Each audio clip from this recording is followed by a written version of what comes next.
عدت نکاح کیس میں بانی پی ٹی آئی اور بشرا بی بی بری، ٹرائل کورٹ کا فیصلہ کل عدم قرار۔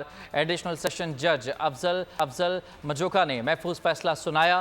تحریری فیصلے میں لکھا، بانی پی ٹی آئی اور بشرا بی بی کسی اور کیس میں مطلوب نہیں تو رہا کیا جائے۔ عدالت نے رہائی کے روبکار بھی جاری کر دیے۔ کہا، خاور مانیکا کو شکایت دائر کرنے کا خیال 6 سال بعد آیا۔ خاور مانیکا نے تسلیم کیا کہ انہیں دوسرے ہی روز نکاح کی خبر مل چکی تھی۔ عدت نکاح کیس میں بانی پی ٹی آئی اور بشرا بی بی کو بری کر دیا گیا۔ اسلام آباد کی ڈسٹرکٹ اینڈ سیشن عدالت نے مرکزی اپیلوں پر فیصلہ سنا دیا۔ ایڈیشنل سیشن جج افضل مجوکا نے ٹرائل کورٹ کا فیصلہ کل عدم قرار دیتے ہوئے بانی پی ٹی آئی اور بشرا بی بی کو رہا کرنے کا حکم دے دیا۔ حکم نامے میں عدالت کا کہنا تھا کہ بانی پی ٹی آئی اور بشرا بی بی کسی اور کیس میں مطلوب نہیں تو ان کو فوری طور پر رہا کیا جائے۔ عدالت نے دونوں کی رہائی کے روبکار بھی جاری کیے۔ تحریری فیصلے میں جج نے لکھا کہ خاور مانیکا بانی پی ٹی آئی اور بشرا بی بی پر عدت کے دوران نکاح کا الزام ثابت کرنے میں ناکام رہے۔ جرا کے دوران خاور مانیکا نے خود تسلیم کیا کہ بانی پی ٹی آئی اور بشرا بی بی کے نکاح کی خبر انہیں دوسرے روز ہی مل چکی تھی۔ خاور مانیکا کو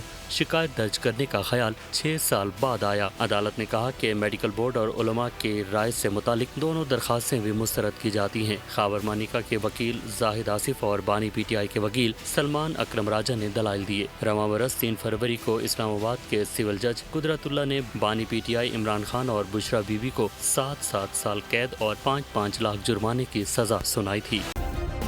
سبسکرائب کریں اور بیل دبائیں تاکہ کوئی خبر رہ نہ جائے۔